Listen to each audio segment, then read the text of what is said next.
1990వ దశకం. అప్పటికి ఇండియా మారుతోంది. కేబుల్ టీవీల మోజు, కొత్త కార్ల స్పీడ్ జనాలకు ఒక కొత్త ఫ్రీడమ్ ఇస్తోంది. మహారాష్ట్రలోని కొల్హాపూర్, పూణే, నాసిక్, థానే లాంటి నగరాలు ఎప్పుడూ తమ రోజువారీ పనులతో రద్దీగా ఉండేవి. పాతగుళ్లలో గంటల చప్పుడు, బస్టాండ్లో రద్దీ, రైల్వే స్టేషన్లో హడావిడి, జాతరల సందడి ఎక్కడ చూసినా కోలాహలంగా ఉండేది. జనాలు ఎలాంటి భయం లేకుండా చాలా ప్రశాంతంగా బ్రతికేవాళ్ళు. అంతా సేఫ్ అనే ఒక ఫీలింగ్ వాళ్లలో ఉండేది. కానీ ఆ ప్రశాంతత వెనుక ఒక అదృశ్యమైన టెర్రర్ మెల్లగా పాకుతోంది. ఆ బేఫికర్ లైఫ్ మధ్యలో ఒక చావు నీడ తిరుగుతోందని ఎవరికీ తెలీదు. ఆ నీడ ఎన్నో ఇళ్లలో దీపాలు ఆర్పేయబోయే సమయం దగ్గర పడింది. ఒకసారి ఈ సీన్ ఊహించుకోండి. ఒక తల్లి గుడిలో దేవుడి ముందు 2 చేతులు జోడించి నిలబడింది. కళ్ళు మూసుకుని తన ఫ్యామిలీ కోసం దేవుణ్ణి మొక్కుకుంటోంది. ఆమె పక్కనే ఉన్న 1 లేదా 2 పిల్లాళ్లు ఆమె చీర కొంగు పట్టుకుని నిలబడ్డారు. ఆ తల్లి కొన్ని సెకన్ల పాటు దేవుడికి దండం పెట్టుకుంది. ఆ తర్వాత కళ్ళు తెరిచి కిందకు చూసేసరికి ఆమె చేతిలో కొంగు మాత్రమే ఉంది. పిల్లాడు అక్కడ లేడు. ఆమె కంగారుగా అటు ఇటు చూసింది. బాబు ఎక్కడున్నావు అంటూ భయపడింది. ఆ రద్దీలో పరిగెత్తింది. అందరి ముఖాలు చూసింది. సెకన్లు నిమిషాలుగా మారాయి. ఆమె భయం కాస్త ఏడుపుగా, అరుపులుగా మారింది. జనాలు చుట్టుముట్టారు. కొందరు గుడి బయటకు పరిగెత్తారు. మరికొందరు పోలీస్ స్టేషన్కు ఫోన్ చేశారు. ఆ గుడంతా ఒక్కసారిగా పానిక్ అయింది. కానీ ఆ పిల్లాడు గాల్లో కలిసిపోయినట్టు మాయమయ్యాడు. ఎలాంటి ఆచూకీ దొరకలేదు. ఏడుపు వినిపించలేదు. ఎవరూ చూడను లేదు. దీంట్లో అత్యంత భయంకరమైన విషయం ఏంటంటే ఇది ఒకసారి మాత్రమే జరగలేదు. 1990 నుంచి 1996 మధ్య మహారాష్ట్రలో పలు ప్రాంతాల్లో ఇలాగే ఎంతో మంది అమాయకపు పిల్లలు సడన్ గా మిస్ అయ్యారు. ఒక్కొక్కరుగా 40 మందికి పైగా పసిపిల్లలు ఆ రద్దీలో నుంచి మాయమైపోయారు. వాళ్ళసలు ఈ భూమి మీదే లేరన్నట్టుగా అదృశ్యమయ్యారు. ఇక్కడ సాధారణ కిడ్నాప్ ప్యాటర్న్ ఏం కనిపించలేదు. ఎలాంటి ర్యాన్సమ్ కాల్స్ లేవు. బెదిరింపు లెటర్స్ లేవు. ఎలాంటి పాత పగలు లేవు. మిగిలింది కేవలం భయంకరమైన సైలెన్స్ మాత్రమే. అసలు ఆ పిల్లలు ఏమైపోతున్నారు? పట్టపగలు వేలాది మంది జనం మధ్యలో నుంచి ఆ పిల్లలు ఎలా అదృశ్యం అవుతున్నారు? ఆ మాయం చేస్తున్న శక్తి ఎంత కిరాతకమైంది అంటే దానికి చిక్కిన ఏ పసివాడు తిరిగి రాలేదు. ఇలా మిస్ అవుతున్న పిల్లల కౌంట్ పెరిగే కొద్దీ మహారాష్ట్ర అంతటా ఒక వణుకు మొదలైంది. న్యూస్ పేపర్లన్నీ తప్పిపోయిన పిల్లల బ్లాక్ అండ్ వైట్ ఫోటోలతో నిండిపోయాయి. గోడల మీద, బస్టాండ్ స్తంభాల మీద, రైల్వే స్టేషన్ టికెట్ కౌంటర్ల దగ్గర ఎక్కడ చూసినా ఏడుస్తున్న తల్లిదండ్రులు వేయించిన పోస్టర్లే. ఈ బాబును ఎక్కడైనా చూశారా అని అందులో రాసుండేది. ఆ పోస్టర్లు చూసినప్పుడల్లా దారిన పోయే జనాలు కూడా ఒక భయం పెట్టుకున్నారు. తమ పిల్లాడు కూడా ఎక్కడ మాయమైపోతాడా అని వాళ్ళ చేతులు గడ్డకట్టాయి. మహారాష్ట్ర గాలిలో ఒక అదృశ్య శక్తి పిల్లల్ని ఎత్తుకెళ్తుందనే వార్త వ్యాపించింది. తర్వాత నెంబర్ తమదే కావచ్చని భయపడ్డారందరూ. రాత్రికి రాత్రే నగరాల వాతావరణం మారిపోయింది. సాయంత్రం వేళ పిల్లల అరుపులతో నిండిపోయే గల్లీలన్నీ నిశ్శబ్దాన్ని ఆవహించుకున్నాయి. తల్లిదండ్రులు తమ పిల్లల్ని రెక్కల కింద దాచేసుకున్నారు. స్కూల్కి వెళ్లే పిల్లల్ని వాళ్లే స్వయంగా తీసుకువెళ్లడం, తీసుకురావడం, జాతరలు, పండుగలు అంతా సందడి కోల్పోయాయి. 90వ దశకంలో మహారాష్ట్రలో ఉన్న ఎవరిని అడిగినా అప్పుడు ఏం జరిగిందో పూసగుచ్చినట్టు చెబుతారు. రోడ్డు మీద నడిచేటప్పుడు జనాలు ఒకరినొకరు అనుమానంగా చూసుకునేవాళ్లు. గాల్లో ఏదో ఒక అదృశ్యం మృగం తిరుగుతున్నట్టుగా ఫీల్ అయ్యేవారు. దీంట్లో అత్యంత భయంకరమైన విషయం ఏంటంటే తర్వాత టార్గెట్ ఎవరో ఎవరికీ తెలియదు. జనాల్లో రకరకాల పుకార్లు. అమరుడు కావడం కోసం ఎవరో పెద్ద మాంత్రికుడు ఈ పసిపిల్లలను బలిస్తున్నాడని కొందరన్నారు. కాదు, బిచ్చగాళ్ల గ్యాంగ్ వీళ్లను ఎత్తుకెళ్లి భిక్షాటన చేయిస్తుందని మరికొందరన్నారు. ఇదంతా ఏదో ఇంటర్నేషనల్ ఆర్గాన్ ట్రాఫికింగ్ ముఠా అని మరికొందరు చెప్పారు. పోలీసులకు కూడా ఈ హడావిడి తప్ప నిజం తెలీదు. సిఐడి నుంచి లోకల్ పోలీసుల వరకు అందరూ శాయశక్తిలో ప్రయత్నించారు. గాల్లో పిల్లలు ఎలా అదృశ్యం అవుతున్నారో పట్టుకోవాలని చూశారు. కానీ వాళ్ళకి ఎలాంటి ఆధారం దొరకలేదు. ఆ కిడ్నాపర్స్ ఎంత తెలివైన వాళ్ళంటే ఎక్కడా చిన్న క్లూ కూడా వదలట్లేదు. వాళ్ళు ఎప్పుడూ పోలీసు వాళ్ళకంటే 2 అడుగులు కాదు 10 అడుగుల ముందుంటున్నారు. మహారాష్ట్రలో నిజంగానే ఏదో వింత జరుగుతుందని అప్పుడు పోలీసులకు కూడా అర్థమైంది. అసలు ఒక పిల్లాడు 1 లేదా 2 సెకన్లలో ఎలా మాయమవుతాడు? పోలీస్ స్టేషన్లో కూర్చున్న ఇన్స్పెక్టర్లు తలపట్టుకున్న దీనికోసమే. మిస్సింగ్ కేసులు ఉన్న ఫైల్స్ గుట్టలు గుట్టలుగా పేరుకుంటున్నాయి. ఇక్కడ ఒక చిన్న డిస్క్లైమర్ తప్పకుండా వినండి. ఈరోజు మీరు వినబోయే ఈ స్టోరీని గనక స్కిప్ చేయకుండా చూస్తే కనీసం 1 లేదా 2 నెలల పాటు మీ మైండ్లోంచి పోదు. కావాలంటే ప్రయత్నించి చూడండి. కానీ ఈ స్టోరీ మీ బుర్రలో తిరుగుతూనే ఉంటుంది. దీని మీద నేను రీసెర్చ్ చేస్తున్నప్పుడు నాకే ఊపిరి ఆడినంత పనైంది. నా మైండ్ బ్లాక్ అయింది. ఈ స్టోరీ నన్ను పర్సనల్గా చాలా చాలా డిస్టర్బ్ చేసింది. ఈ కథ వింటున్నప్పుడు మీరు కళ్ళు మూసుకుని కూడా ఇమాజిన్ చేసుకోవచ్చు. మీరు స్క్రీన్ వైపు చూడాల్సిన అవసరం లేనేలేదు. నా వాయిస్ ద్వారా ఆ విజువల్స్ అన్నీ మీ మైండ్లోనే తిరుగుతూ ఉంటాయి. ఈ స్టోరీ చాలా పెద్దగా ఉండబోతోంది. ఇది ఇప్పటికే చాలా సీరియస్ సబ్జెక్ట్ కాబట్టి అందులో ఎక్కడా వీడియో ఎడిటింగ్ కానీ, సౌండ్ ఎఫెక్ట్ కానీ, జంప్ స్కేర్స్ కానీ ఏవీ ఉండవు. కేవలం కథ, నిజంగా జరిగిన అచ్చుగుద్దిన కథ. ఇప్పుడు మీ మైండ్లో కూడా ఒక ప్రశ్న మెదులుతూ ఉండొచ్చు. వేలాది మంది ఉన్న గుంపులో నుంచి ఒక పిల్లాన్ని ఎవరైనా ఎలా ఎత్తుకెళ్లగలరు? అది ఆ పిల్లాడు గట్టిగా ఏడుస్తున్నప్పుడు ఎవరూ చూడరా? ఖచ్చితంగా ఎవరో ఒకరు చూస్తారు, ఆపుతారు, ప్రశ్నిస్తారు. కానీ ఇక్కడే ఆ కిడ్నాపర్ భయంకరమైన తెలివితేటలు బయటపడ్డాయి. వాళ్ళ ప్లాన్ వింటే ఎంతటి క్రిమినాలజిస్ట్కైనా ఒళ్ళు గగురు పొడుస్తుంది. వాళ్ళ స్ట్రాటజీ ఎంత కిరాతకంగా ఉందంటే అంత రద్దీలో కూడా పిల్లలను పొగలాగా మాయం చేస్తున్నారు. వాళ్ళ సైకాలజీ ఏంటో కాస్త అర్థం చేసుకోండి.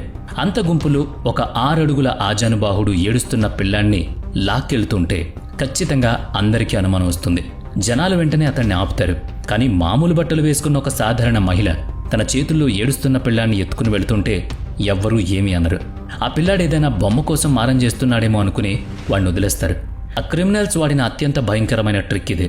ఆ జనాలు కంబైన్డ్ సైకాలజీని వాళ్ళు ఎంత తెలివిగా వాడుకున్నారంటే ఆ పసివాడు ఏడుపు కూడా అందరికీ చాలా నార్మల్గానే అనిపించేది.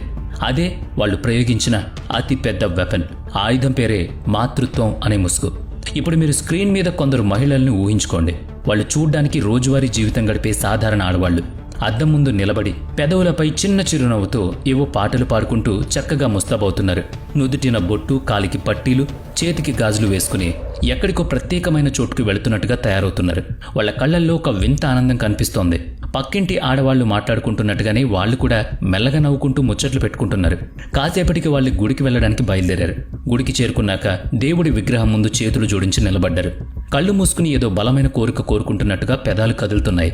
కొంతసేపు దేవుణ్ణి దర్శించుకున్నాక వాళ్ళు ఇంటి వైపు తిరిగి ప్రయాణమయ్యారు. ఇక్కడి వరకు అంతా చాలా చాలా నార్మల్గా ఉంది కదా.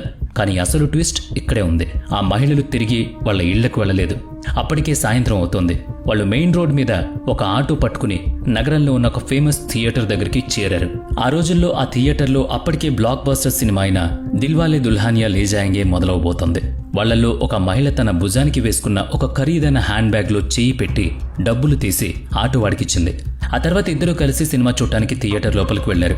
లోపల షారూఖ్ ఖాన్ లవ్ స్టోరీ నడుస్తోంది. థియేటర్ అంతా జనాల అరుపులు చప్పట్లతో మారుమోగుతోంది. ఆ ఇద్దరు మహిళలు కూడా సినిమాలో డైలాగులు వింటూ చాలా ఎంజాయ్ చేస్తున్నారు. అందులో ఒక మహిళ ఎంత రిలాక్స్ అయిపోయిందంటే తన భుజానికి ఉన్న ఖరీదైన హ్యాండ్ బ్యాగ్ను తీసి కింద కాళ్ల దగ్గర పెట్టుకుని సీట్లో చాలా కంఫర్టబుల్గా కూర్చుంది. తెర మీద డైలాగులు వస్తున్నప్పుడల్లా గట్టిగా ఏళ్లు కూడా వేస్తోంది. ఇదంతా వినడానికి ఎంత నార్మల్గా ఉందో కదా. తమ లైఫ్లోని కొన్ని క్షణాల్ని సంతోషంగా ఎంజాయ్ చేస్తున్న ఇద్దరు సాధారణ మహిళల్లాగే వాళ్ళు కనిపిస్తున్నారు. బయట చీకటి పడుతుంది. వాళ్ళు ఇంటికి కూడా వెళ్ళాలి. సినిమా అయిపోగానే థియేటర్లో లైట్లు ఆన్ అయ్యాయి. ఇద్దరు తమ సీట్లో నుంచి లేచి ఆ స్క్రీన్ రూమ్ నుంచి బయటకొచ్చారు. ఆ హ్యాండ్ బ్యాగ్ తెచ్చుకున్న మహిళ దాన్ని తీసుకుని వాష్రూమ్ వైపు వెళ్ళింది. ఆమెకు నిజంగా మతిమరుపు ఉందో లేక దీని వెనుక ఇంకేదైనా కారణం ఉందో తెలీదు. కానీ ఆమె ఆ వాష్రూమ్ తలుపు తీసుకుని బయటకొచ్చినప్పుడు ఆమె భుజం మీద ఆ ఖరీదైన బ్యాగ్ లేదు.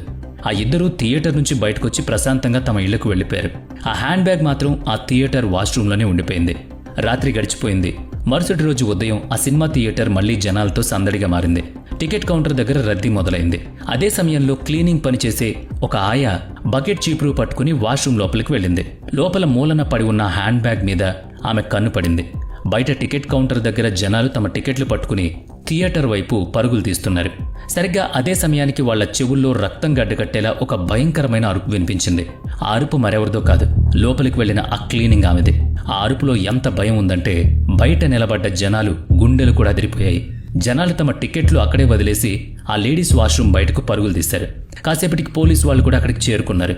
నేల మీద హ్యాండ్ బ్యాగ్ అలాగే పడి ఉంది. కానీ ఇప్పుడు ఆ బ్యాగ్ను తాకాలన్నా తెరవాలన్నా ప్రతి ఒక్కరూ భయంతో వణుకుతున్నారు. గాల్లో ఒక రకమైన భయంకరమైన వాతావరణం వ్యాపించింది. చివరికి ఒక పోలీస్ ఆఫీసర్ ధైర్యం చేసి ఒక చెక్క ముక్క సాయంతో నెమ్మదిగా ఆ బ్యాగ్ను తెరిచాడు. ఆ బ్యాగ్ ఓపెన్ అవగానే అందులో ఉన్న దృశ్యాన్ని చూసి అక్కడ నిలబడ్డ ప్రతి ఒక్కరికి చెమటలు పట్టాయి. పోలీసు వాళ్ళు కూడా భయపడ్డారు. అలాంటి దృశ్యాన్ని అప్పటి వరకు ఎవరూ చూడలేదు. మరి ప్రతి ఒక్కరిని వణికించేసేంత భయంకరమైన వస్తువు ఆ హ్యాండ్ బ్యాగ్లో ఏముంది? ఒక్క క్షణం ఆలోచించండి. ఇక్కడికొచ్చి ప్రశాంతంగా సినిమా చూసి ఎంజాయ్ చేసి వెళ్లిన ఆ ఇద్దరు మహిళల్ని ఊహించుకోండి. ఆ హ్యాండ్ బ్యాగ్ పట్టుకుని ఊరంతా తిరిగారు. గుడికి వెళ్లారు. ఆటో ఎక్కారు. సినిమా మొత్తం చూశారు. వాళ్ళ ముఖంలో చిన్న భయం కానీ కంగారు కానీ లేదు. ఆ బ్యాగ్ లోపల ఏముందో తెలిసినా కూడా వాళ్ళు ఏమాత్రం చలించలేదు. అది తలుచుకుంటేనే భయంగా అనిపిస్తుంది. నిజం చెప్పాలంటే ఆ బ్యాగ్లో ఏముందో చెప్పడానికి నాకే ఊపిరాడడం లేదు. ఆ విషయాన్ని చెప్పే ముందు అసలు వీళ్ళ కథ ఏంటో తెలుసుకుందాం. పదండి. ఇక్కడి వరకు వచ్చాక అసలు ఏం జరిగిందో మీకు కాస్త అర్థమై ఉండాలి. ఒకవేళ అర్థం కాకపోతే ఇప్పుడు మీ గుండెను గట్టిగా పట్టుకుని వినండి. ఈ ఇన్వెస్టిగేషన్లో ఎప్పటి వరకు మనకు తెలిసిన విషయం ఏంటంటే ఈ పిల్లల కిడ్నాప్ల వెనుక ఉంది మరెవరో కాదు, కొందరు మహిళలు. కానీ వాళ్ళు ఎవరు అన్నదే ఇంకా మిస్టరీగా మిగిలిపోయింది. వాళ్ళు సాధారణ ఆడవాళ్లలాగే ముస్తాబై జాతరలు, గుళ్ళు, మార్కెట్లకు వెళ్లేవాళ్లు. వాళ్ల ముఖం, వాళ్ల ప్రవర్తన చూస్తే ఎవ్వరికీ కాసింత కూడా అనుమానం రాదు. 1 నుంచి 5 ఏళ్ల లోపుండి తల్లిదండ్రులకి కాస్త దూరంగా ఆడుకుంటున్న పిల్లలనే వాళ్ళెప్పుడూ టార్గెట్ చేసేవాళ్లు. కన్ను గీటే లోపు ఆ పిల్లలను ఎత్తుకుని వాళ్ళను సముదాయిస్తున్నట్టుగా నటిస్తూ ఆ రద్దీలో కలిసిపోయేవాళ్ళు.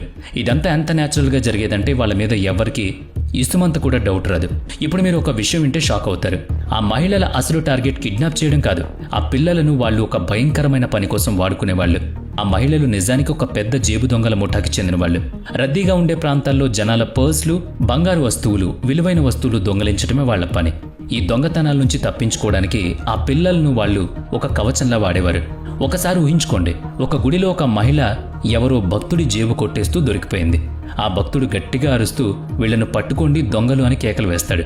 వెంటనే చుట్టుపక్కల జనాలు ఆమెను పట్టుకుంటారు, కొట్టడానికి మీదకొస్తారు. అప్పుడు ఆ దొంగ అక్కడి నుంచి తప్పించుకోవడం అసాధ్యం.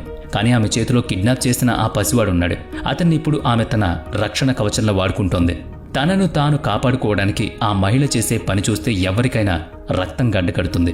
జనాలు చూడని ఆ ఒక్క క్షణంలో ఆ మహిళ కావాలనే ఆ పసివాణ్ణి ఒక ప్రాణం లేని బొమ్మను ఎత్తినట్టు గాల్లోకి ఎత్తి నేలకేసి లేదా రాతి గోడకేసి బలంగా కొడుతుంది.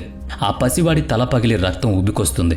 ప్రాణం పోతున్న ఆ పసివాడి భయంకరమైన ఏడుపు ఆ గుడి ప్రాంగణం అంతా వినిపిస్తుంది. ఒక్క సెకండ్ ముందు ఆ మహిళను కొట్టడానికి వచ్చిన జనాల కాళ్ళు అక్కడే ఆగిపోతాయి. మనిషి మెదడు ఇంతటి కిరాతకాన్ని ప్రాసెస్ చేయలేకపోతుంది. ఇప్పటి వరకు ఆ దొంగ మీద ఉన్న జనాల ఫోకస్ మొత్తం రక్తం మడుగులో గిలగిలా కొట్టుకుంటున్న ఆ పసివాడి మీద పడుతుంది. అదే సమయంలో ఆ మహిళ గట్టిగా రొమ్ము బాదుకుంటూ ఏడుపు మొదలు పెడుతుంది. అయ్యో నా బిడ్డకి ఏమైంది అంటూ ఏడుస్తుంది. ఆ ఒక్క ఏడుపుతో జనాల్లో ఉన్న కోపం కాస్త జాలిగా మారుతుంది. ఆమె ఒక దొంగ అనే విషయాన్ని అందరూ మర్చిపోతారు. ఆ కంగారులో జనాలు అంబులెన్స్ కోసం చూస్తారు. కొందరు నీళ్లు తెస్తారు. ఆ నెత్తుటి గాయాలతో నొప్పితో అల్లాడుతున్న ఆ పసివాడిని హాస్పిటల్కు తరలిస్తారు. ఇది ఆ రాక్షసుల ప్లాన్. ఆ పసివాడి నొప్పే వాళ్లకు స్వేచ్ఛను ఇచ్చే తాళం చెవి. ఆ పిల్లాడు వాళ్ల అవసరాలకు పనికొచ్చేంతకాలం వాడిని వస్తువులా వాడుతూనే ఉంటారు. కొడతారు, ఒక కవచంలా వాడతారు. ఆ తర్వాత వాడు కొంచెం పెద్దయ్యాక వాళ్లకు పనికిరాడు అనిపించినప్పుడు ఆ రాత్రి ఒక భయంకరమైన నిశ్శబ్దం అలుముకుంటుంది. ఇంకెప్పటికీ నిద్రలేవకుండా ఆ పసివాణ్ణి శాశ్వతంగా పడుకోబెట్టేస్తారు. ఆ దారుణాల పరంపర 1991లో మొదలైంది. కొల్హాపూర్లోని మహాలక్ష్మి గుడిలో ఏదో ఘోరం జరిగిందని పోలీసులకు సమాచారం. ఇన్స్పెక్టర్ తన టీంతో అక్కడికి చేరుకున్నాడు. కానీ అక్కడి దృశ్యం చూసిన అతని గొంతు ఆగిపోయింది. ఇదెవరు చేశారంటూ కోపంగా అరిచాడు. గుడిలోకి కొందరు గుర్తు తెలియని మహిళలు వచ్చారని, ఇదంతా వాళ్ల పని అని అక్కడున్న జనాలు చెప్పారు. వాళ్ళు ఎదురుగా ఉన్న రోడ్డు మీద ఆటో ఎక్కిపోయారని చెప్పారు. ఆ గుడి దగ్గర ఉన్న చెత్తకుండిలో ఒక 7 ఏళ్ల వయసున్న ఒక పిల్లాడి మృతదేహం పడుంది.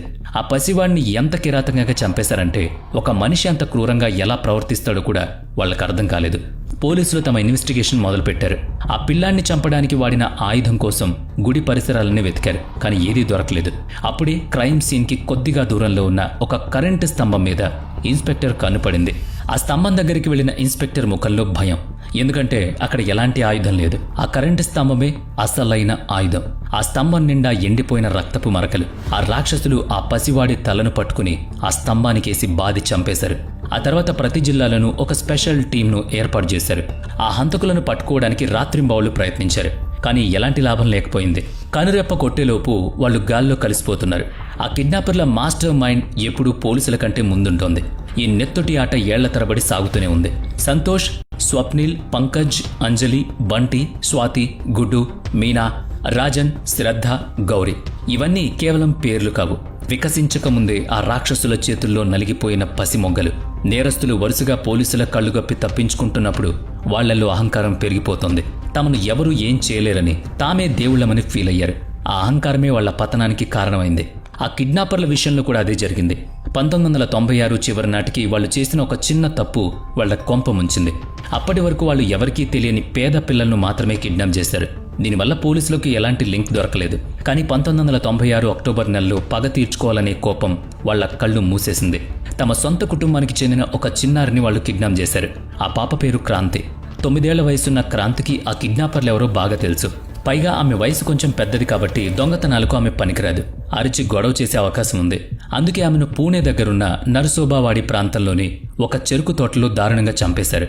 కానీ ఈసారి కిడ్నాప్కి గురైన పాప తల్లి వాళ్లకు పరిచయం లేని వ్యక్తి కాదు. తన శత్రువులు ఎవరో ఆ తల్లికి బాగా తెలిసింది. క్రాంతి మాయమవగానే ఆమె నేరుగా నాసిక్ పోలీసులకు ఫిర్యాదు చేసింది.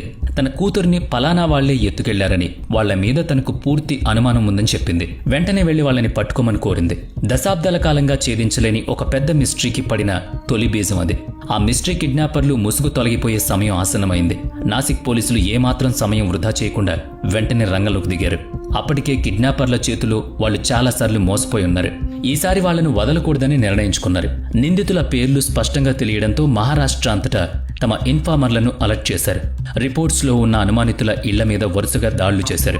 ఈ విషయం తెలుసుకున్న ఆ నేరస్తులు ఒక నగరం నుంచి మరొక నగరానికి మారుతూ తలదాచుకునే ప్రయత్నం చేశారు. కానీ ఈసారి చట్టం చేతులు కట్టుకుని కూర్చోలేదు. 1996 నవంబర్ నెలలో ఒక స్పెషల్ పోలీస్ టీం ఎట్టకేలకు వాళ్లను పట్టుకుంది.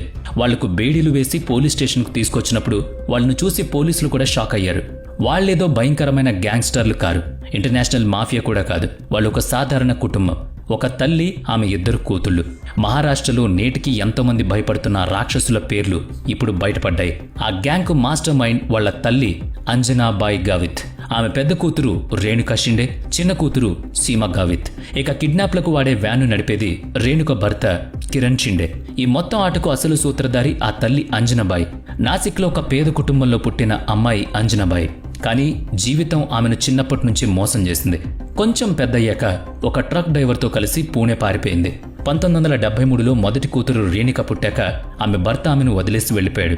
ఆకలి, నిస్సహాయత ఆమెను నేరాల వైపు నెట్టింది. రద్దీగా ఉండే ప్రాంతాల్లో జేబులు కొట్టడం, బంగారు చైన్లు లాక్కోవడం ఆమె వృత్తి. క్రమంగా ఆమె మీద 125కు పైగా దొంగతనాల కేసులు నమోదయ్యాయి. ఆ తర్వాత ఆమె మోహన్ గావిత్ అనే ఒక రిటైర్డ్ ఆర్మీ వ్యక్తిని పెళ్లి చేసుకుంది. 1975లో వాళ్లకు 2వ కూతురు సీమ పుట్టింది. అయినా సరే అంజనాబాయి తన పాత బుద్ధిని మార్చుకోలేదు. పోలీసుల ఎంక్వైరీలు, వాళ్ళ టార్చర్ భరించలేక మోహన్ కూడా ఆమెను వదిలేసి వేరే పెళ్లి చేసుకున్నాడు. ఆ సంఘటనే అంజనాబాయిని ఒక చిన్న దొంగ స్థాయి నుంచి అత్యంత కిరాతకమైన మాస్టర్ మైండ్గా మార్చేసింది. మోహన్ 2వ భార్య మీద పగ తీర్చుకోవాలనే కోపం ఆమెను మరింత ప్రమాదకరంగా మార్చింది. తన 2 చిన్న కూతుళ్లను కూడా ఆమె నేరాల ఊబిలోకి దించింది. 1980 నాటికి 2 కూతుళ్లు పెద్దయ్యారు. పెద్ద కూతురు రేణుకను కిరణ్ షిండే అనే వ్యక్తికిచ్చి పెళ్లి చేసింది. వాళ్లకు ఒక కొడుకు పుట్టాడు. 1990లో వాళ్ళ నేరాలు ఒక భయంకరమైన మలుపు తిరిగాయి. ఒకరోజు రేణుక గుడిలో దొంగతనం చేస్తూ పట్టుబడింది. అక్కడి నుంచి తప్పించుకోవడానికి ఆమె తన సొంత కొడుకునే ఒక కవచంలా వాడుకుంది. నా చేతిలో చంటి పిల్లాడున్నాడు, నేను దొంగతనం ఎలా చేస్తాను అంటూ తన పిల్లాడి మీద ఒట్టేసి చెప్పింది. అలా ఆ జనాల నుంచి సులభంగా బయటపడింది. అప్పుడే వాళ్ల తల్లి అంజనాబాయికి ఒక విషయం అర్థమైంది. ఒక చిన్న పిల్లాడు చేతిలో ఉంటే దొంగతనం సవ్యంగా సాఫీగా జరిగిపోతుంది. ఆ తర్వాత తన కుటుంబం మొత్తాన్ని కిడ్నాప్ల వైపు మళ్లించింది. ఆ 3 మహిళలు అమాయకపు పేద పిల్లలను ఎత్తుకెళ్లడం మొదలుపెట్టారు. ఆ పిల్లలను వాళ్ళు కేవలం ఒక వస్తువుల, దొంగతనాలకు వాడే ఆయుధంలా మలుచుకున్నారు. ఒకవేళ ఎప్పుడైనా దొంగతనం చేస్తూ దొరికిపోతే ఆ పిల్లలను నేలకేసి కొట్టేవారు. ఆ రక్తపు మడుగులో ఏడుస్తున్న పసిపిల్లాన్ని చూసి జనాలు వాళ్ళని ఏం చేసేవారు కాదు. వాళ్ల కిరాతకానికి తొలి బలి పశువు 18 నెలల పసివాడు సంతోష్. వాడికి ఆ పేరు పెట్టింది స్వయంగా అంజనాబాయే. ఒక బిచ్చగత్తె దగ్గర నుంచి వాడిని ఎత్తుకొచ్చారు. ఒకసారి దొంగతనం చేస్తూ దొరికిపోయినప్పుడు జనాల దృష్టి మళ్లించడానికి అంజనాబాయి ఆ పిల్లాన్ని నేలకేసి బలంగా కొట్టి అక్కడి నుంచి పారిపోయింది. ఆ తర్వాత సంతోష్కు రక్తం కారుతున్న ఏడుపు ఆపలేదు. వాడిని ఎలాగైనా సైలెంట్ చేయాలని ఆ 3 విపరీతంగా కొట్టారు. అయినా వాడు ఏడుపు ఆపలేదు. అప్పుడు విపరీతమైన కోపంతో అంజనాబాయి వాడి కాళ్లు పట్టుకుని గాల్లోకి తిప్పి వాడి తలను కరెంటు స్తంభానికేసి కొట్టి చంపేసింది. ఆ దెబ్బకి పిల్లాడి ఊపిరాగిపోయింది. ఆ తర్వాత వాడి మృతదేహాన్ని పాత ఆటోలు ఉండే ఒక స్క్రాప్ యార్డ్లో పడేశారు. 6 ఏళ్ల పాటు అంజనాబాయికి ఇలాంటి క్రైమ్స్లో తిరుగులేదు. సుమారుగా 40 మంది చిన్నపిల్లలు కిడ్నాప్ చేశారు. ఏ పిల్లాడైనా ఎక్కువగా ఏడ్చినా లేదా వాళ్ల అవసరాలకు పనికిరాడనిపించినా వాళ్ళని నీళ్లలో ముంచి ఊపిరాడకుండా చేసి అత్యంత దారుణంగా చంపేసేవారు. ఈ 3 చేసిన నేరాలు ఎవరికీ దొరకకుండా సాగుతున్న అంజనాబాయి మనసులో తన మాజీ భర్త మోహన్ మీద ఉన్న పగ మాత్రం చావలేదు. అదే పగ ఆమెను నాశనం వైపు నడిపించింది. మోహన్ 2వ భార్యకు పుట్టిన 9 ఏళ్ల కూతురు క్రాంతిని కిడ్నాప్ చేయమని తన కూతుళ్లకు ఆర్డర్ చేసింది అంజనాబాయి. క్రాంతి వాళ్లకు సొంత చెల్లెల వరుస అవుతుంది.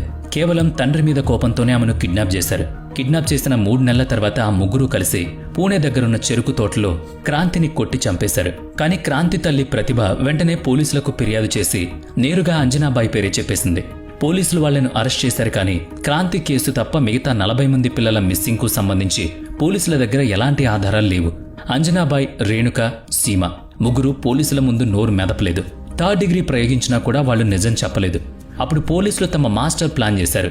రేణుక భర్త కిరణ్ షిండే మీద సైకలాజికల్గా ప్రెషర్ తీసుకురావడం మొదలుపెట్టారు. ఈ కేసులో కిరణ్ ప్రధాన అంతకుడు కాదు, అతను కేవలం వాళ్లకు సహాయకుడు. అందుకే పోలీసులు అతడికి అప్రూవర్గా మారమని ఒక ఆఫర్ ఇచ్చారు. జరిగిన నిజమంతా చెబితే కోర్టులో శిక్ష పడకుండా చేస్తామని, లేదంటే ఉరికమ్మ ఎక్కక తప్పదని బెదిరించారు.